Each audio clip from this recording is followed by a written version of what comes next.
Bon matin à tous. J'espère que vous allez bien, contrairement à, il semblerait, plusieurs membres de l'Église qui sont absents ce matin, j'imagine à cause de la maladie. Dont moi, le premier, mais je prêche, fait que faut être là.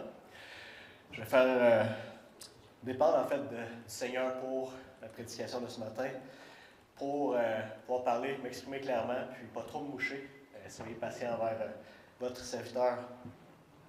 Comme vous savez, on est dans une série sur les juges, et donc on va continuer à plonger dans notre texte, dans les juges, et on veut se rappeler que ce qu'on a vu jusqu'à maintenant, et ce qu'on va voir tout au long, c'est vraiment le peuple d'Israël qui est finalement entré dans le pays que Dieu leur avait promis, et qui n'ont pas été fidèles à ce que Dieu leur avait demandé, c'est-à-dire de chasser les nations devant eux, pour ne pas être influencés par leurs mauvaises pratiques et leur idolâtrie. Et donc, Dieu les appelait à être un peuple qui est saint, c'est-à-dire mis à part, différent des autres peuples, pour pouvoir refléter qui il est lui. Et il voulait les utiliser, eux, pour changer le monde au travers eux. Et donc, on peut clairement se voir, nous, comme Église, dans ce rôle-là, où on est appelé à être différent du monde et par notre influence, influencer les nations par la connaissance de l'Éternel. Mais on va voir que ce qui s'est passé, c'est que finalement, par leur désobéissance, par leur infidélité, c'était les nations qui les ont corrompus, qui les ont transformés finalement à être comme eux. Alors, au lieu que ce soit eux qui les influencent, qui les amènent à Dieu, ça a été eux qui ont été influencés, qui ont été finalement à aller adorer leur Dieu, leurs idoles. Et donc, on va voir dans le texte qu'ils ont oublié Dieu, qu'ils n'ont pas été saints. On va voir les conséquences catastrophiques que ça a apporté dans leur vie à eux, mais aussi comment est-ce que ça va être pertinent pour notre vie à nous aussi. Donc, tournez avec moi en Juges, chapitre 3, verset 7.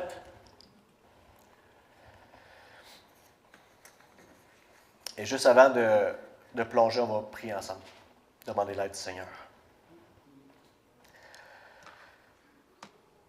Seigneur Dieu, merci pour ta parole qui est un trésor, une lampe à nos pieds, dans laquelle on peut puiser sagesse, instruction, dans laquelle on peut te connaître, Seigneur. Tu te révèles à nous par ta parole. Et on sait que ces textes ont été écrits pour notre instruction, à nous qui sommes parvenus à la fin des temps. Aide-nous à voir ce que tu veux nous enseigner ce matin. Aide-nous à entendre ta voix. Ouvre nos oreilles, ouvre nos cœurs, notre intelligence, afin de bien recevoir l'enseignement que tu veux nous transmettre. Humblement, comme tes serviteurs, dans le nom de Jésus. Amen.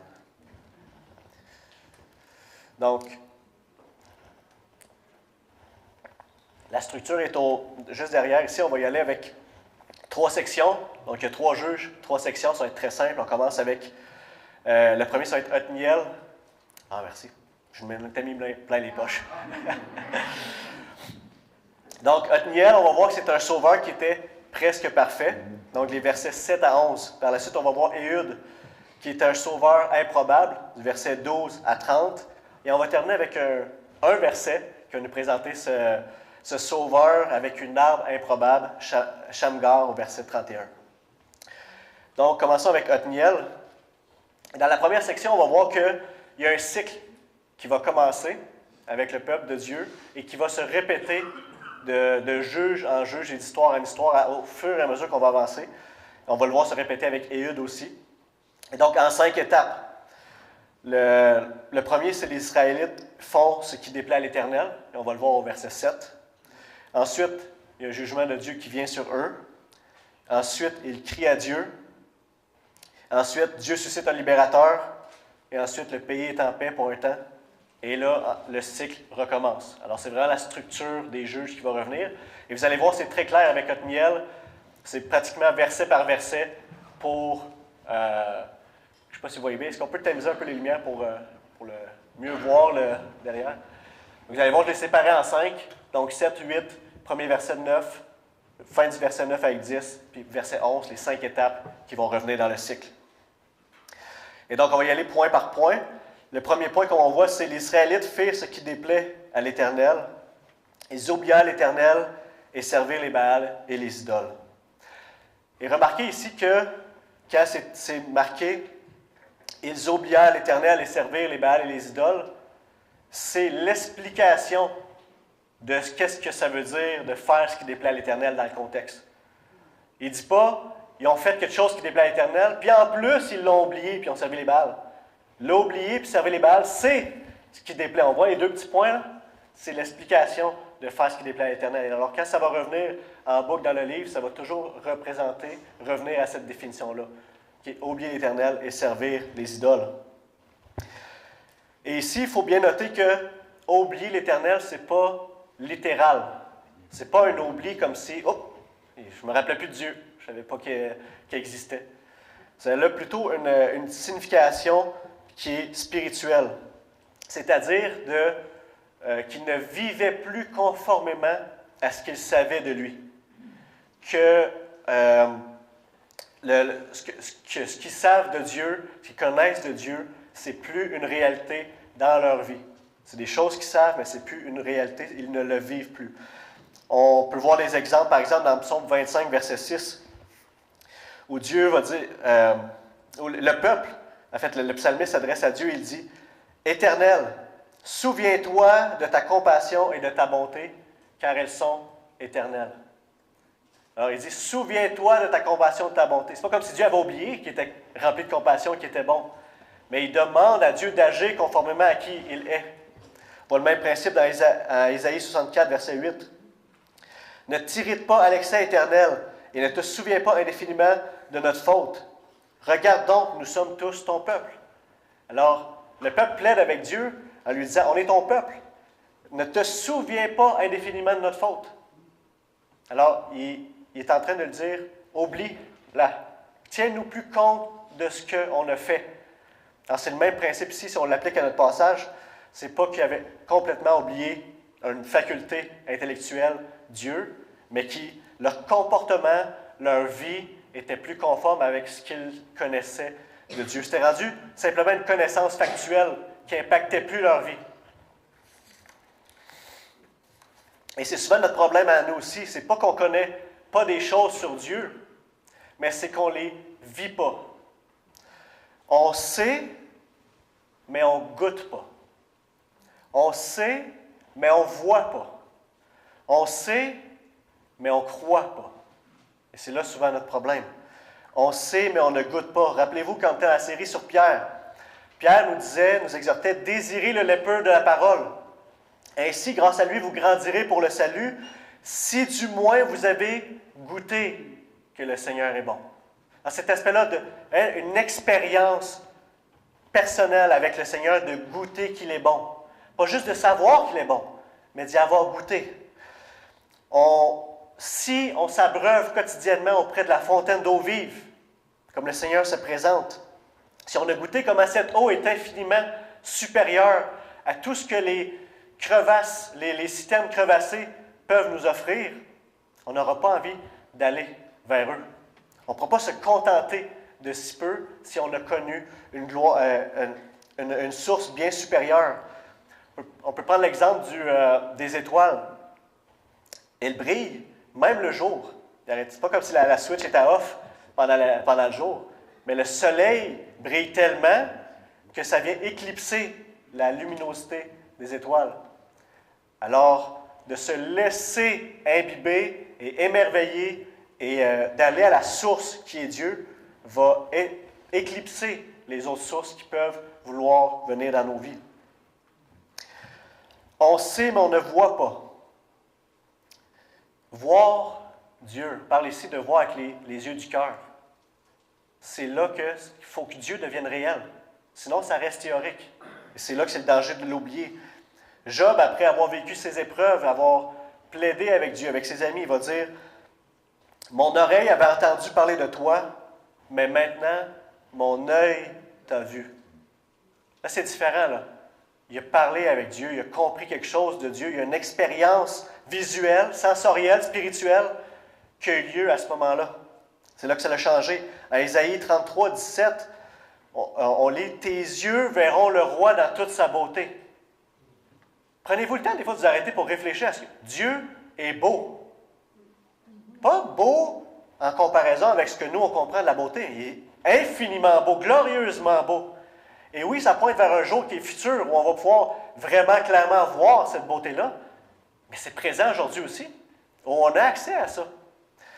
Et c'est ce qui va nous transformer, c'est ce qui va nous rendre vivants spirituellement. On lit en 2 Corinthiens 3, 18, « Nous tous qui, sans voile sur le visage, contemplons comme dans un miroir. » C'est pas parfait. On sait, le miroir, ça reflète une réalité, c'est pas la réalité. Mais déjà maintenant, on contemple comme dans un miroir la gloire du Seigneur. Qu'est-ce que ça fait? Nous sommes transformés à son image, de gloire en gloire par l'Esprit du Seigneur. Alors, voir Dieu, c'est un élément extrêmement important pour prévenir notre oubli, notre capacité d'oublier Dieu. Et finalement, on sait, mais on ne croit pas. C'est quand on sait des choses sur Dieu, mais qu'on ne les croit pas réellement dans notre cœur. Qu'il y a d'autres choses, les idoles, commencent à prendre la place dans notre vie parce qu'elles deviennent plus réelles. Tout d'un coup, un divertissement, une relation, des plaisirs que la vie nous offre est beaucoup plus réel, beaucoup plus tangible pour nous qui sommes charnels. On le voit, on le touche, on le sent, c'est tout de suite qu'un Dieu qu'on ne voit pas et qu'on ne croit pas ce qu'il nous dit. C'est là que tranquillement s'effrite et que les idoles vont prendre la place que Dieu devrait avoir.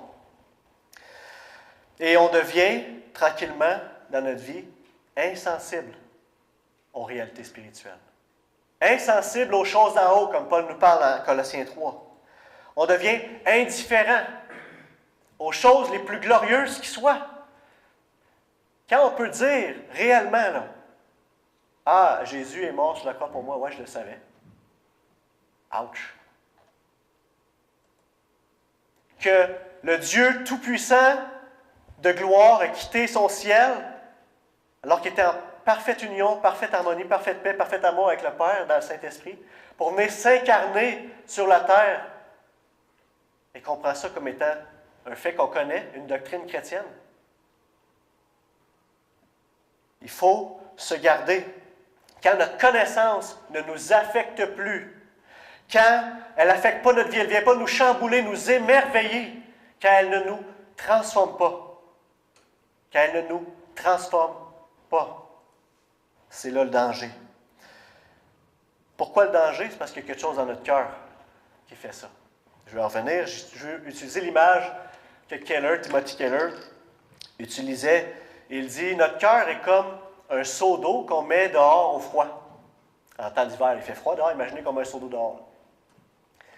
Si on ne casse pas la glace qui commence à se créer au fur et à mesure, bien, toute l'eau va devenir gelée.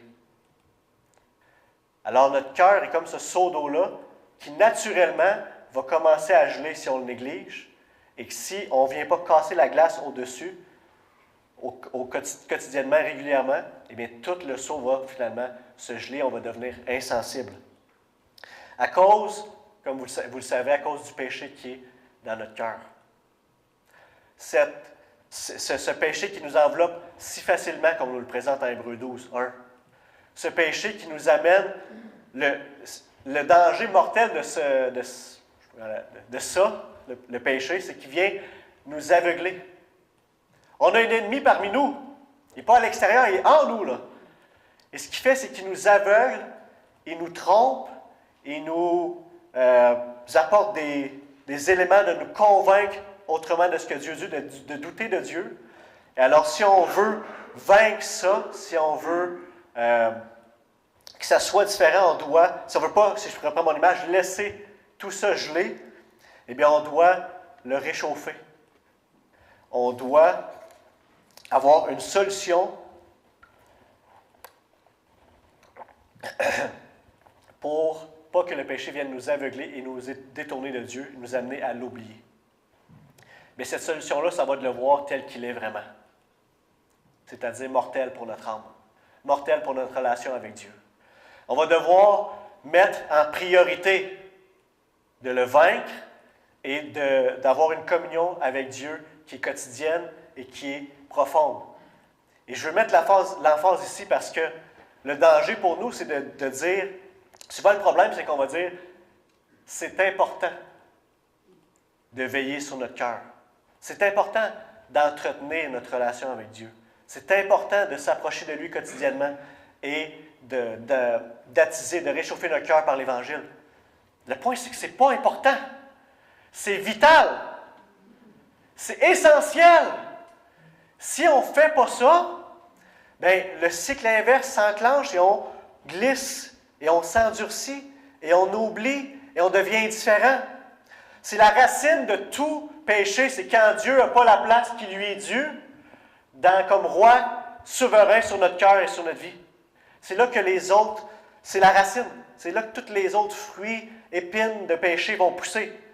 Et qu'on va se dire, ben voyons, pourquoi je suis rendu là, comment ça se fait que j'ai glissé jusque-là, comment que je peux être dans cette situation-là. Dieu n'a pas la place qui est due dans son cœur, et c'est parce que, bien souvent, on n'aura pas pris au sérieux le danger du péché dans notre cœur et l'importance, la vitalité d'être proche de Dieu, de trouver notre joie en lui. Si on ne trouve pas une pleine satisfaction, une pleine joie dans l'Éternel, quelque chose d'autre va le prendre. On a un cœur, on a été créé pour adorer, pour se donner sacrificiellement, pour vivre pour Dieu. Mais si ce n'est pas pour Dieu, bien ça, il y a d'autres choses qui vont prendre la place. Naturellement et certainement, on doit s'attacher à Dieu de tout notre cœur, faire de lui nos délices. Comment? Par une communion avec lui. C'est ça qui va réchauffer nos cœurs, attiser nos affections pour lui, pour les choses spirituelles, qui va entretenir notre premier amour. Pourquoi Jésus s'adresse à l'Église en disant « Vous avez oublié votre premier amour ». Le même principe, il n'avait pas oublié, littéralement. C'est que, tranquillement, il avait négligé leur relation, puis d'entretenir que Jésus est glorieux, puis leur sauveur, puis qui mérite l'adoration, puis qui mérite un sacrifice quotidien. Entretenir le cœur pour qu'il continue de voir, puis d'être enflammé pour lui, pour pas que ça gèle. Et pour ça, on doit, comme je le dis, au quotidien, se rappeler l'Évangile, se prêcher l'Évangile. Écoutez comment les psalmistes le faisaient dans l'Ancien Testament, avec une connaissance beaucoup moins grande que nous. En Psaume 42, 6, il parle à son âme. « Pourquoi être abattu, mon âme, et gémir en moi? Espère en Dieu, car je le louerai encore, il est mon salut et mon Dieu. » Il savait que c'était son salut et son Dieu. Et il se le dit. Il connaît son cœur, sa tiédeur, son oubli, puis il dit « Espère en Dieu, c'est mon salut, c'est mon âme. » Et pour nous, on peut le dire « Rappelle-toi, d'où tu es venu avant que Jésus rentre dans ta vie. Tu es un pécheur condamné à l'enfer. Rappelle-toi Golgotha, quand Christ a supporté dans la prière de remettre à la volonté pleine au Père pour aller en obéissance jusqu'à la croix pour nous. Rappelle-toi l'agonie sur la croix, qu'alors qu'il a supporté, qu'il a bu pour toi la coupe ardente de colère du Père que tu devais boire. Il a bu ton enfer. Laisse pas ça être un fait parmi d'autres ou être insensible à ça. Prêche-le à ton âme, rappelle-toi-le quotidiennement.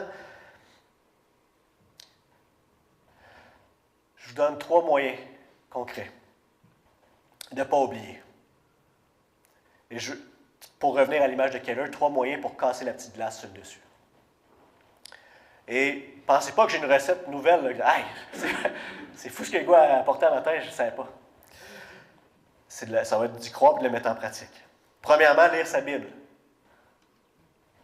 Bon, je ne surprends pas personne, mais je vais aller un petit peu plus loin. Trop souvent, on apporte des choses trop rapidement, puis on ferme, puis c'est fini. Il ne faut pas juste lire, mais il faut mémoriser. Méditer. Pourquoi méditer? Pour les laisser pénétrer, s'ancrer, s'approfondir dans notre âme. Je prends l'image d'une éponge. Tu mets sur la surface de l'eau, tu prends l'éponge, tu la mets sur l'eau, puis tu l'enlèves comme ça. Est-ce qu'il va y avoir bien de l'eau? Pas beaucoup. Prends cette même éponge-là, puis descends-la dans l'eau, là, puis là, squeeze. Là, quand tu la ressors, là, elle est gorgée, bondée d'eau. C'est le même principe. Si tu fais simplement lire la Bible, on sait que ça fait souvent, tu as lu quelque chose le matin, puis tu te fais demander soit au groupe vie, qu'est-ce que tu as lu? Ah, c'était dans Matthieu, il me semble. Tu sais, si on lit puis on l'oublie tout de suite, ça ne sera pas très payant pour ne pas oublier. Alors, de méditer, c'est vraiment cet aspect-là, de laisser la parole s'ancrer dans notre cœur, dans notre âme, pour que ça devienne de plus en plus vrai pour nous, qu'on ne l'oublie pas. Deuxièmement, qui va avec, prier. Et là, je ne parle pas ici de prier là, d'intercession, puis de prière, de travail, un peu comme le prière 24/7, qui est très bon, excellent, il faut que ce soit dans nos vies. Mais je parle de prier cette communion-là avec Dieu, où ce qu'on va à lui, où ce qu'on lui parle comme un père, où ce qu'on lui raconte notre journée, ce qu'on vit, où ce qu'on épanche nos cœurs devant lui, qu'on lui raconte nos problèmes, qu'on lui demande simplement de changer nos cœurs, de confesser qu'on a détourné notre cœur de lui, de lui demander de ramener ça. Comme je disais tantôt, qu'on se prêche l'Évangile, donc une prière de communion avec Dieu. Et je vais ajouter quelque chose aussi, de prier pour le Saint-Esprit. Et je vais m'expliquer. Je ne parle pas de prier pour avoir le Saint-Esprit pour être sauvé. On l'a déjà. Écoutez la prière de Paul. Et voyez l'œuvre que ça va faire.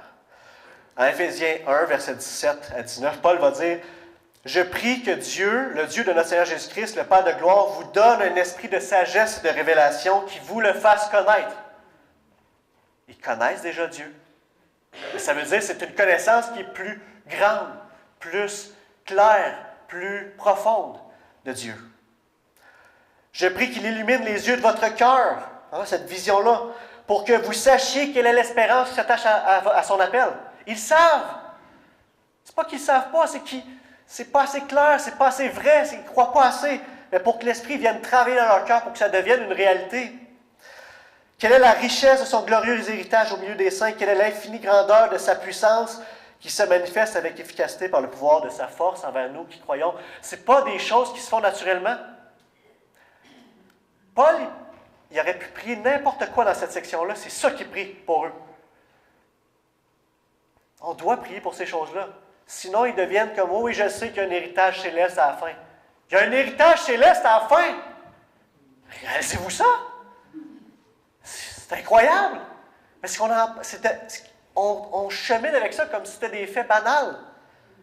On est héritier du royaume des cieux. Même principe en Éphésiens 8, quand justement Paul va rappeler, c'est l'Esprit qui rend lui-même témoignage à notre esprit que nous sommes enfants de Dieu. On le sait, mais c'est lui qui vient rendre ça. Tu es enfant de Dieu. Puis après ça, il va dire, si vous êtes enfant, vous êtes aussi héritier. Héritier de Dieu, co-héritier de Christ. Wow! Romains 5:5. L'amour de Dieu est déversé dans votre cœur. Comment? Par le Saint-Esprit qui est en vous. C'est son œuvre à lui. Et encore en Romains, chapitre 8, verset 23, il va dire qu'on a dans l'esprit un avant-goût de l'avenir de gloire, dans le contexte qu'il est en train de parler, quand que la terre et les enfants de Dieu vont être libérés de l'esclavage de la corruption et qu'on va être glorifiés dans un corps nouveau. Mais on a dans l'esprit un avant-goût de ça.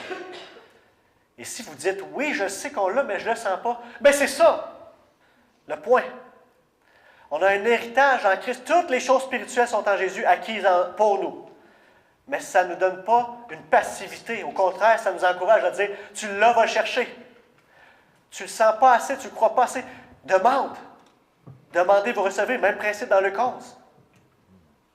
Pour que ça s'affermisse en nous, que ça devienne plus réel et qu'on y croit plus, qu'on n'oublie pas Dieu. Troisièmement, l'Église locale. L'Église locale, tellement importante. Souvent, Dieu va utiliser des frères, des sœurs pour venir faire son œuvre auprès de nous, venir nous encourager, nous rappeler ses promesses, des fois même nous reprendre avec amour, nous édifier, nous enseigner, entendre ensemble les chants, la prédication, la prière, et bien sûr, le repas du Seigneur, qui est littéralement donné par le Seigneur en souvenir de moi. Il nous connaît. Mais c'est une protection, un garde-fou pour nous garder, quand il y a le repas du Seigneur, de se rappeler, Christ est mort pour nous, il a un grand prix, son corps et son sang. Alors je continue à marcher fidèlement pour lui. Et la communion fraternelle, de passer du temps avec des frères et sœurs qui vont nous aider à ne pas oublier Dieu. Lire notre Bible en la mémorisant, en la méditant, prier, en particulier le Saint-Esprit et l'Église locale. Pour ne pas tomber comme eux dans l'oubli de Dieu. Je vais passer plus de temps sur le verset 7, parce qu'il est important, parce qu'il met la table pour le reste et qu'il va revenir dans les autres cycles. Maintenant, verset 8. La colère de l'Éternel s'enflamma alors contre Israël, et les vendit à Cushan-Rishéataïm, le roi de Mésopotamie, de sorte qu'ils lui furent soumis pendant 8 ans. Chose qu'il faut noter ici, c'est que c'est Dieu qui les vend. Alors, d'un point de vue humain, on pourrait dire, Israël se sont fait choper par un roi qui était plus fort que eux. Il les a soumis, puis il a fait une oppression sur eux autres. Mais nous, on a une fenêtre là, sur la réalité, la toile de fond derrière. On a un Dieu qui est pleinement souverain, pleinement en contrôle de tous les événements de l'histoire, et que ce soit des rois aussi. On n'a pas à s'inquiéter de ce qui se passe. Dieu est en contrôle de toutes choses. On lit en Ésaïe 10, verset 5, quand les Assyriens étaient venus pour envahir le peuple de Dieu, il dit « L'Assyrien, c'est le bâton de ma colère. » Dieu tient les nations, les rois, tout ce qui se passe dans sa main pour accomplir ses plans. Et en ce moment, c'est ça qu'il est en train de faire. Il utilise, je ne vais pas dire son nom, un Couchan, quelque chose, pour venir oppresser son peuple, pour les corriger. Et il va faire la même chose, je ne vais pas revenir tantôt, mais avec Églon. C'est Dieu qui va donner la force à Églon. Et donc, on a cette dynamique-là entre la souveraineté de Dieu et l'action humaine. Eux, ils font ça bien librement, ils sont bien contents d'avoir un peuple à leur service. Mais derrière ça, il y a Dieu qui est souverain et qui agit au travers eux, qui les utilise. Le nom du roi veut littéralement dire Cushan de la double méchanceté. Et je vous propose que ça ne doit pas être sa mère qui lui a donné ce nom-là. À moins que... Probablement pas. Ça doit être plus un nom de réputation. À force de conquérir les nations, puis de voir comment c'était un tyran qui était dur envers ceux qui conquéraient, que les populations lui ont donné ce nom-là. Quand même quelque chose que tu dois acquérir avec le temps. Et donc, je vous propose que ce n'était pas de tout repos pour les Israélites dans ce moment-là. Ensuite de ça, regardez bien le lien qu'il va y avoir. Si je les ai surlignés, au verset 7, les Israélites ont décidé de servir les dieux étrangers, et Dieu, en réponse, va les amener à furent soumis. Le mot qui a été traduit par furent soumis pourrait aussi être traduit par servir. C'est le même mot qu'au verset 7. Alors, eux, ils choisissent de servir les dieux étrangers, d'aller dans l'idolâtrie. Bien, Dieu les amène à servir spirituellement en servitude. Il les amène en servitude physique. Il y a vraiment un lien entre les deux. Et donc, ça pointe vers leur esclavage. Leur esclavage physique pointe vers un esclavage qui est spirituel. Et comme on va voir, je vais revenir avec le cycle des huttes parce que ça va être plus clair. On devient esclave de nos idoles.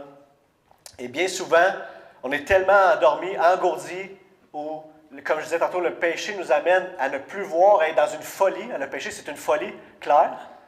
On saute de la source de vie et de celui qu'on devrait adorer pour se livrer à toutes sortes de souillures. Eh bien, Dieu, des fois, il doit venir, même comme ses enfants, nous shaker, nous réveiller de notre état de tiédeur, bien souvent. Si on est ses enfants, Dieu ne va pas nous laisser dans notre folie. Il va nous corriger comme un bon père. Dans l'Ancien Testament, Israël, comme peuple en entité, était le fils de Dieu dans la relation. Jésus est venu incarner Israël, le nouvel Israël, comme son fils. Et nous qui sommes en Jésus, on est adoptés comme enfants de Dieu. On est tous enfants de Dieu individuellement. Et on voit dans Hébreux 12 que, comme un bon père, Dieu ne nous livre pas à notre folie, mais il nous corrige. Il vient nous rencontrer, il utilise des choses dans nos vies pour nous snapper et nous ramener à lui, pour notre bien. On doit apprendre à discerner cette main-là de Dieu. Le danger, c'est de séparer les événements qu'on vit dans notre vie, sachant qu'on vit sous le regard d'un Dieu qui est provident, qui est souverain, en plein contrôle, du fait que ça vient de l'œuvre de Dieu. Et là, je ne veux pas faire mon ami de Job ce matin. Et juste expliquer brièvement pour ceux qui ne savent pas à quoi je fais référence. Job avait des épreuves épouvantables de souffrance dans sa vie. Ses amis viennent le voir et il dit « Job, tu souffres de même, c'est sûr, parce que tu as péché. » Et Job, il dit « Non. » Puis eux, ils disaient « Tu souffres, c'est parce que tu as péché. » Il y avait une compréhension de rétribution 1 plus 1 égale 2. Et le danger, c'est que ça se pourrait que ça soit ça. Ce n'est pas complètement faux. Ça se peut que ça soit ça. Mais ce n'est pas nécessairement ça. Alors ici, c'est le même point. Ce n'est pas parce que tu vis des souffrances ou des épreuves ou une période particulière en ce moment que c'est la correction de Dieu puis qu'il y a quelque chose à travailler. Mais ça peut être le cas par contre. Et donc, c'est important de se poser la question, et c'est la question que je veux te poser ce matin. Est-ce que, dans les derniers temps, tu t'es éloigné de Dieu?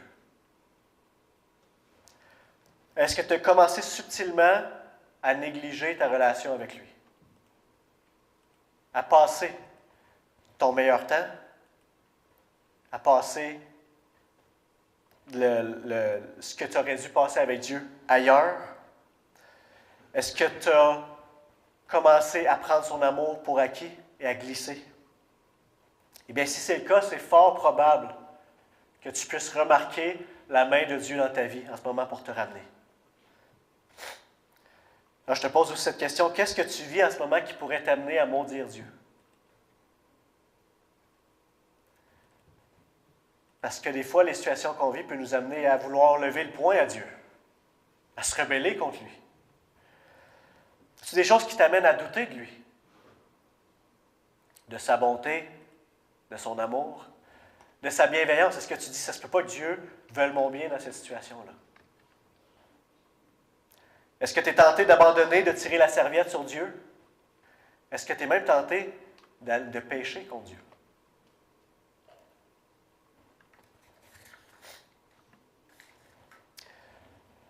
Peut-être que c'est le cas. Et si c'est le cas, je t'encourage à retourner à Dieu. Souvent, on va avoir l'impression qu'on a tellement glissé, qu'on est tellement dans une mauvaise attitude que Dieu ne va plus nous recevoir. C'est totalement faux. Dans Apocalypse 3, versets 19 et 20, un passage qu'on a souvent utilisé pour l'évangélisation, qui peut s'appliquer d'une certaine manière, mais qui est premièrement, dans le contexte, adressé à l'Église, à des croyants. Où Jésus avait repris une Église sévèrement. Et il a dit, « Moi, je reprends et je corrige tous ceux que j'aime. Aie donc du zèle et repens-toi. Voici, je me tiens à la porte et je frappe. Si quelqu'un entend ma voix et ouvre la porte, j'entrerai chez lui. Je souperai avec lui et lui avec moi. » Jésus n'est pas loin, dans un endroit en train de dire, « Voyons, qu'est-ce qu'il fait? Pourquoi il agit de même? » Il est en colère après nous. Dans notre texte, il est en colère vers son peuple, parce que l'œuvre de Christ n'avait pas été pleinement accomplie encore. Dans la nouvelle alliance en Christ, Dieu n'est plus en colère après nous. Dieu nous corrige. Dieu est gracieux. Vous allez voir dans sa réponse aussi comment Dieu est gracieux. Mais il est là, il attend seulement qu'on vienne à lui. Je vous propose que les temps, là, 8 ans de soumission, puis 18 ans, là, il y en a qui vont dire, Dieu a été plus sévère la deuxième fois. Peut-être qu'il y a un élément de ça, mais le temps où ça termine, c'est quand ils crièrent à l'Éternel. Que ce soit 8 ans ou 18 ans, là, ça a terminé la soumission quand ils ont crié à l'Éternel. Il était là, prêt à intervenir, quand ils revenaient à lui. Alors la solution, c'est de faire comme les Israélites ont fait. Au verset 9, ils crièrent à l'Éternel. Et ici, ça sous-entend une repentance, parce qu'il n'y a pas de pardon ou de retour, de restauration avec Dieu, ce n'est pas une réelle repentance qui est faite. En Psaume 32, 5, on lit « Je t'ai fait connaître mon péché, je n'ai pas caché ma faute. J'ai dit, j'avouerai mes transgressions à l'Éternel, et tu as pardonné mon péché. » Alors c'est sûr qu'il y a ça ici, et c'est ça qu'il doit avoir aussi pour toi si tu es dans cet état-là, que tu retournes à l'Éternel. Mais tu vas découvrir un Dieu rempli de grâce. Regarde avec moi au verset 9b comment Dieu intervient. Même au travers son châtiment, même au travers un peuple désobéissant, rebelle, qui a oublié l'Éternel, qui est en train de se prostituer à l'idolâtrie, Dieu, premièrement, écoute son peuple. Il ne leur doit rien. Il n'est même pas obligé d'écouter. Il écoute. Non seulement il écoute, mais il répond. Et il répond d'une manière grandiose. Il les libère et il permet un temps de paix par la suite. Et donc, on voit un Dieu qui est fidèle envers son peuple d'alliance, un Dieu qui est prêt à les recevoir quand ils viennent avec repentance, un Dieu qui est prêt à faire grâce et à bénir son peuple.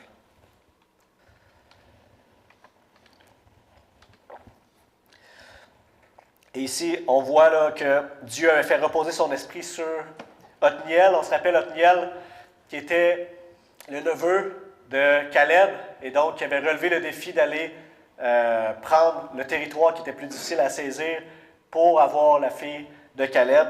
Et donc, c'est un héros qui est, on pourrait dire, vaillant, qui est, à nos yeux, on aurait dit, ah oui, il semble qu'il fit la description d'un sauveur, que Dieu peut utiliser. Et on va voir qu'il y a un énorme contraste entre lui et Éhud, et pour le reste aussi qui va suivre. Donc, gardez ça en tête. Puis, l'aspect de mettre son esprit sur lui, c'est quelque chose de régulier que Dieu fait dans l'Ancien Testament, où il dépose son esprit pour donner à celui qui donne une tâche les capacités, la sagesse, la force d'accomplir ce pourquoi il a appointé. Si ça se dit en français. Et au verset 11, ça termine en disant que le pays était en paix pendant 40 ans et Othniel est mort.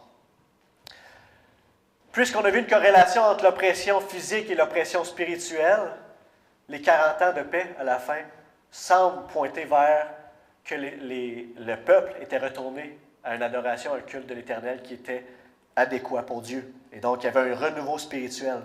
Et donc, Othniel a vraiment fait son travail, vraiment libéré le peuple, apporté une vraie paix, où il n'y a pas eu de guerre, mais il est mort, et donc on voit que le peuple a besoin, on va voir dans notre histoire que le peuple a besoin d'un autre sauveur. Et c'est ce qui nous amène à notre deuxième section, avec Éhud, au verset 12 à 30. Excusez-moi, une seconde.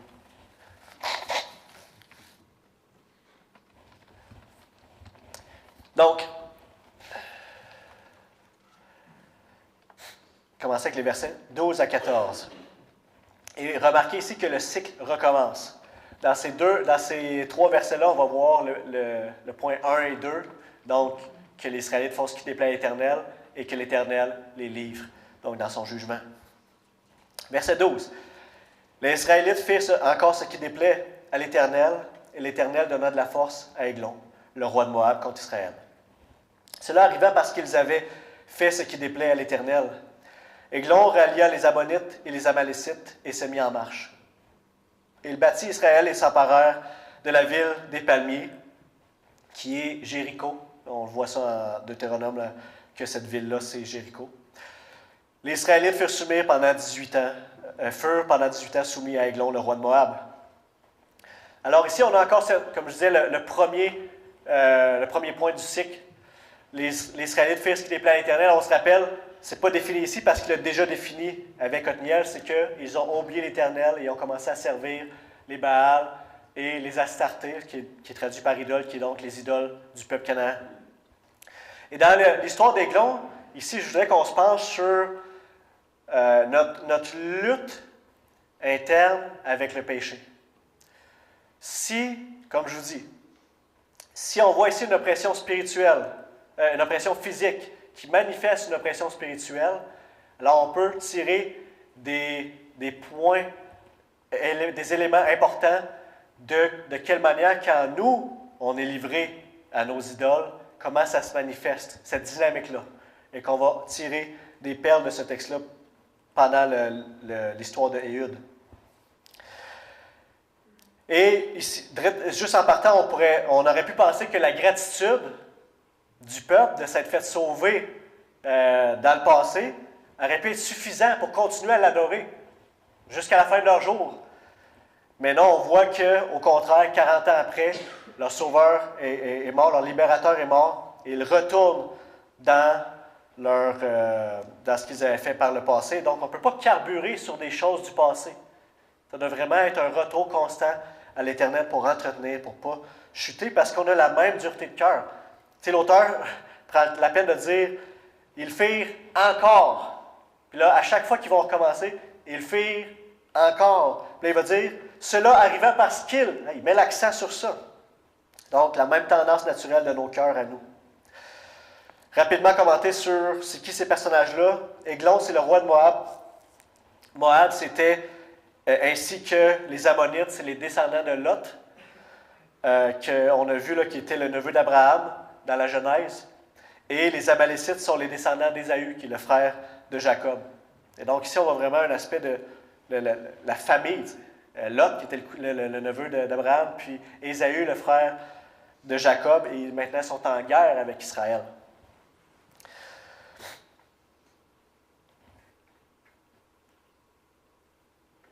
Voyons maintenant comment ça se passe. Même chose, troisième point du cycle, les Israélites crièrent à l'Éternel. L'Éternel fit surgir pour eux un libérateur, c'était Éhud, fils de Guéra, un Benjaminite qui était gaucher. Les Israélites envoyèrent par son intermédiaire un cadeau à Églon, le roi de Moab. Éhud se fabriqua une épée à 2 tranchants, longue de 50 cm, et il la mit à sa ceinture sous ses vêtements, le long de sa cuisse droite. Il offrit le cadeau à Églon, le roi de Moab. Or, Églon était un homme très gros. Lorsqu'il eut fini d'offrir le cadeau, Éhud renvoya les gens qui l'avaient apporté. Il revint lui-même sur ses pas depuis les statues qui se trouvent près de Gilgal.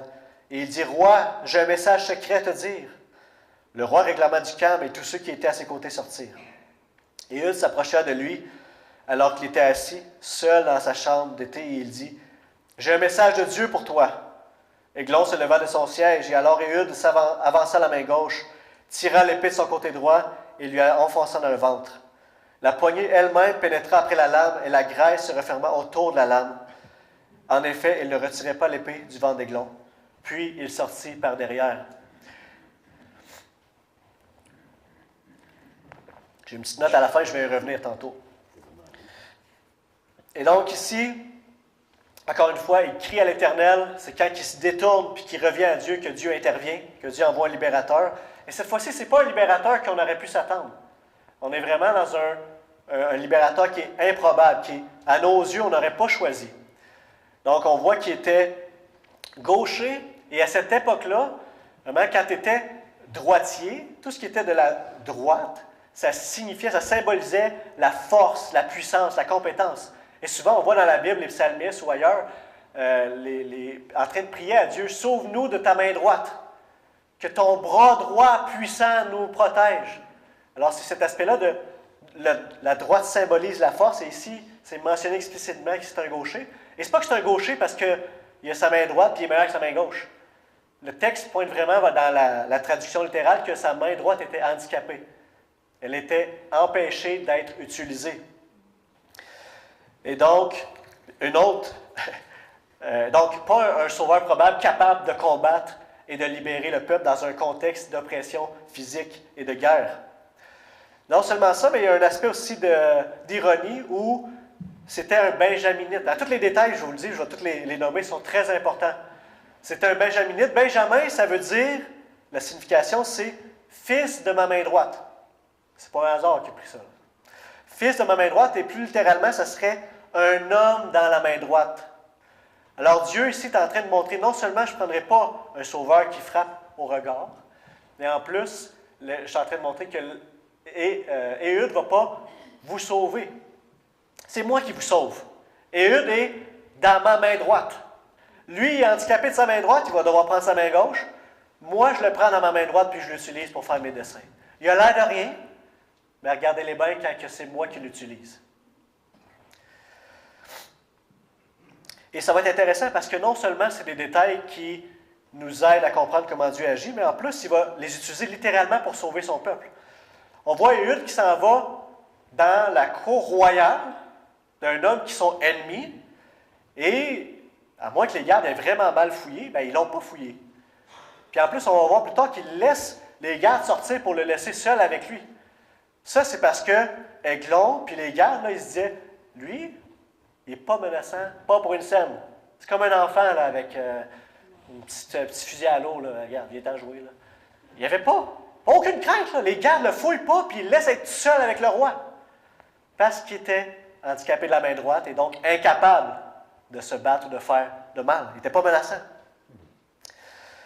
Et c'est là que je veux plonger dans ce que je vous ai partagé tantôt. Le mot au verset 15 et qui se répète au verset 17, qui est traduit par cadeau, qui serait mieux traduit par tribu, ici est habituellement utilisé dans l'Ancien Testament pour une offrande qui est faite dans le cadre du culte. Une offrande qui va être offerte à Dieu dans l'aspect d'offrir une adoration à la divinité, donc à Dieu dans le contexte. Au verset 17, c'est marqué « Il offrit le cadeau » et c'est utilisé quand c'est marqué « Déposer l'offrande sur l'autel » quand l'aspect des sacrifices dans le tabernacle, tout au long du Lévitique. Dans ces passages-là, on voit que ce qui revient, c'est les mêmes mots, c'est déposer l'offrande sur l'autel. Et donc, c'est un sacrifice qui est offert à Dieu. Et on voit que tout le temps où ils étaient opprimés par Églon, eh bien, au lieu d'offrir ce qu'ils devraient offrir à Dieu, eh bien, ironiquement, ils l'offraient à ce roi-là de païens.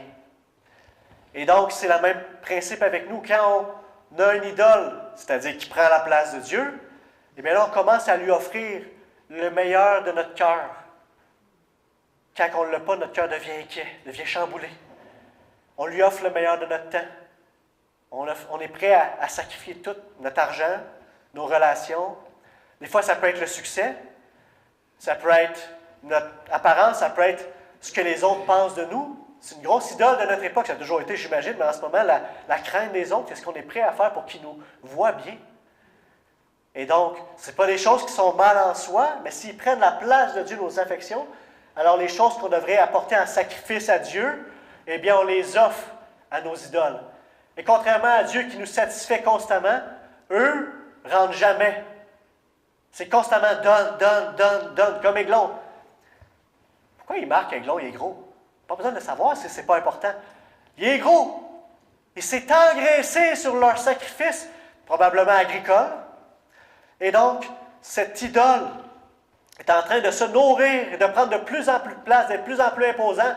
Donne, mais moi je t'opprime. Je ne te fais pas du bien. Je ne te rends pas joyeux. Je ne te rends pas l'appareil. Tu es en train de faire de toi un fou à me servir. Et c'est super de même. Reste comme ça, mon esclave. Et encore plus intéressant, son nom, Églon, signifie veau. Un veau, comme un... Vous savez c'est quoi un veau? Et là, il est gros. Hein, c'est le veau gras, engraissé, déposé sur l'offrande de l'autel. Maintenant que je ne m'avance pas trop, mais vous savez, je l'ai lu, il va être assassiné. Il va être sacrifié pour Dieu. Il a été engraissé dans l'idolâtrie. Dieu intervient, c'est terminé, tu reviens à moi. Cet idole-là, je le veux sur mon autel, c'est fini. Il prend le veau gras engraissé et il le dépose. Et il est abattu pour offrir à l'Éternel en offrande pour la justice divine. Autre détail intéressant, l'épée est à double tranchant. Ça nous fait penser à la parole de Dieu qui est plus tranchante que toute épée à deux tranchants. Et on se rappelle qu'il est l'épée de l'esprit. Donc, dans cet aspect de combat-là contre le péché, dans notre lutte contre le péché. Comme Yvon Douville nous avait, voilà notre cher Yvon, nous avait prêché lors de sa dernière prédication où tu apprends des passages bibliques, tu les as avec toi et tu les utilises. Tu es prêt. Comme Éhude, il s'avance et il dit « J'ai un message de Dieu pour toi. » C'est quoi le message de Dieu? Il prend son épée et il tue.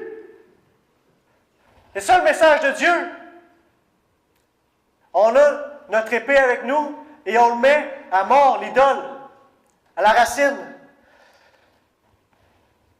Je vais prendre l'image, j'aime tellement l'image du serpent. Des fois, on est trop casual avec le péché. Parce qu'on vit dans une culture où le péché, c'est pas grave. Alors, on est imparfait, c'est des erreurs, c'est à cause de mes parents, c'est pas si pire, c'est des péchés mignons. S'il vous plaît, dites pas ça, des péchés mignons. C'est pas mignon le péché. C'est une offense à l'Éternel. C'est pour ça que Christ est mort. C'est comme un serpent dans ta maison. Est-ce que tu ferais juste fermer la porte dans une chambre pour le laisser là? Est-ce que tu le mettrais juste en dessous du tapis? Tu ferais juste y botter à la tête pour l'assommer un peu, puis il dit « Ah, j'espère qu'il ne s'enlèvera pas. » Non, tu le crèves! Le serpent, tu le pognes, tu l'étouffes, s'il arrache la tête, tu le crèves! C'est ça le péché. Les puritains, ils disaient, je ne me rappelle plus lequel exactement, il dit « Tue-le ou c'est lui qui va te tuer. » C'est pas leur imagination parce qu'ils étaient plus purs que les autres, c'est le langage biblique.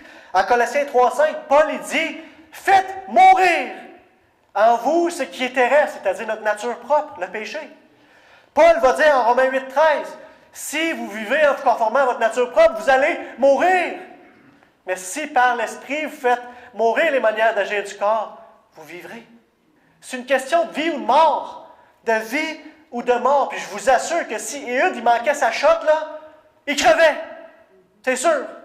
S'il faisait juste lui botter dans le ventre et dire « Méchant roi, lâche-nous! » Non, non. Il fallait qu'il crève. Il fallait qu'il crève. Mais si c'est enregistré, il faut le contexte. Hein?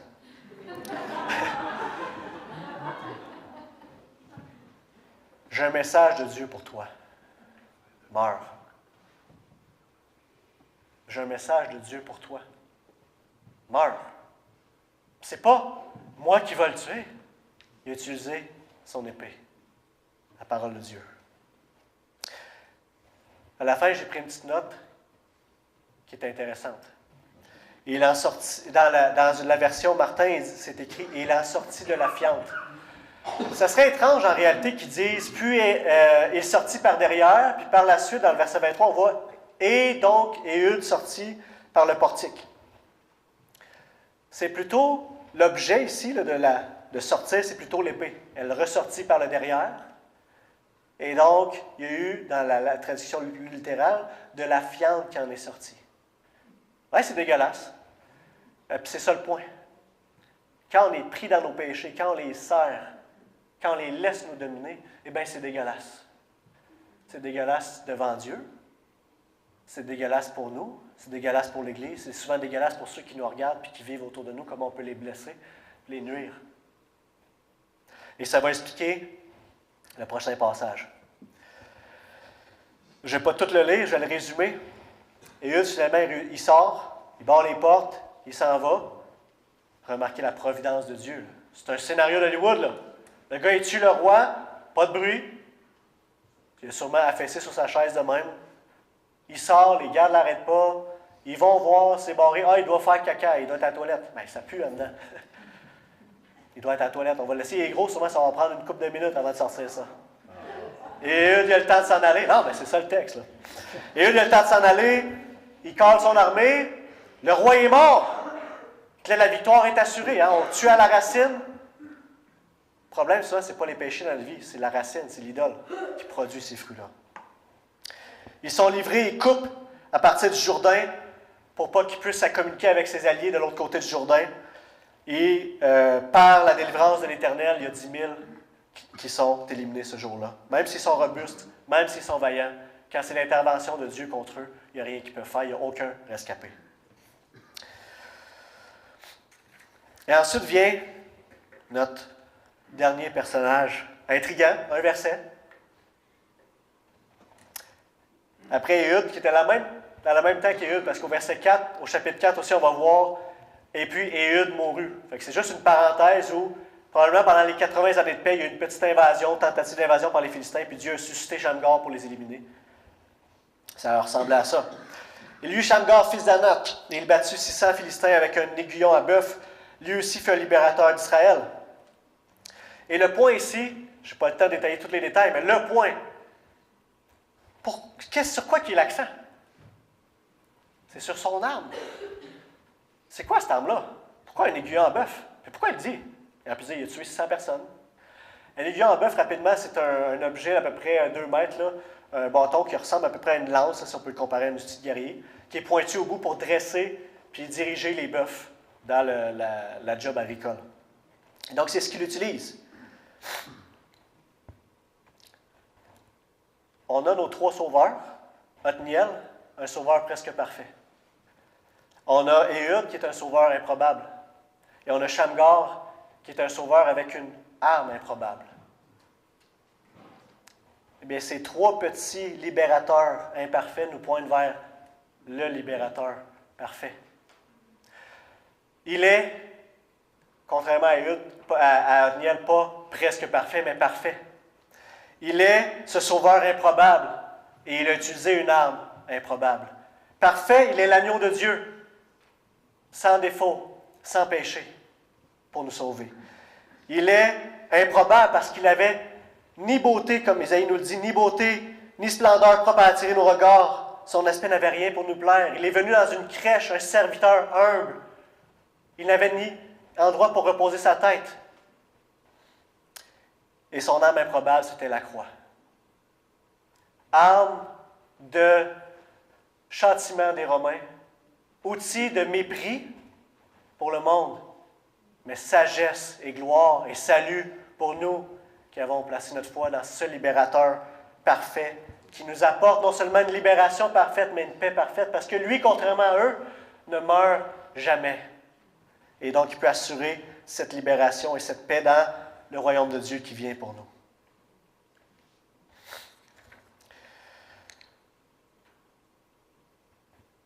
Ça, on le sait, le salut, la colère à venir a été réglée par Jésus une fois pour toutes. Mais mes frères et sœurs, le texte de ce matin nous rappelle, Jésus n'est pas venu nous sauver seulement de la colère à venir. Jésus nous a sauvés de la punition du péché. Et en ce moment, il est en train de nous sauver de la puissance du péché. Et un jour, il va nous sauver de la présence du péché. Punition du péché, c'est réglé.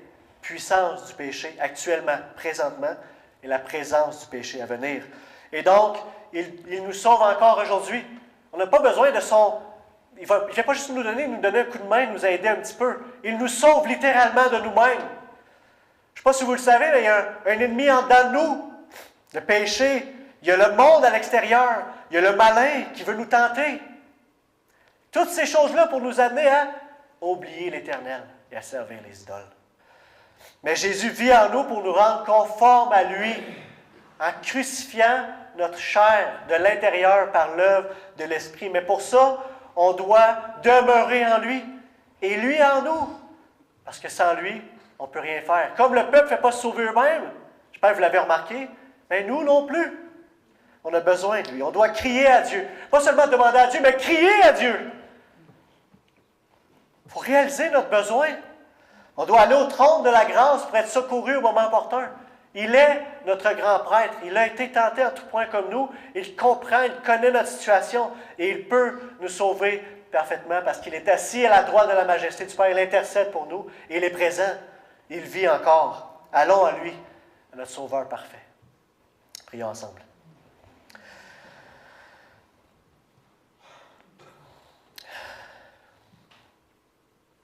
Seigneur, merci pour cette œuvre glorieuse à la croix, inattendue, une folie pour les Juifs, une folie pour les Grecs et un scandale pour les Juifs.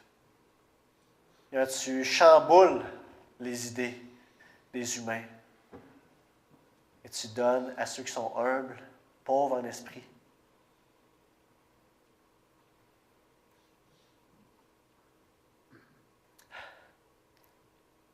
je te prie pour ceux dans la salle qui n'ont pas connu cette libération que tu offres. Qu'ils viennent à toi aujourd'hui sans attendre pour connaître la libération, la paix, le pardon de leurs péchés, la réconciliation avec toi.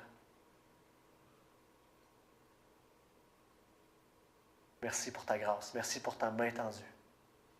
Tu es venu sauver les pécheurs. Les pécheurs viennent en grand nombre. Afin que tu reçoives la gloire qui t'est due. Et Père, dans nos vies, dans la vie de tes enfants, donne-nous de s'accrocher à toi. Détourne nos cœurs des choses vaines et règne en roi. Parce que tu es le roi des rois. On a besoin de toi. En Jésus. Amen. Bonne semaine, frères et sœurs. Que Dieu vous bénisse.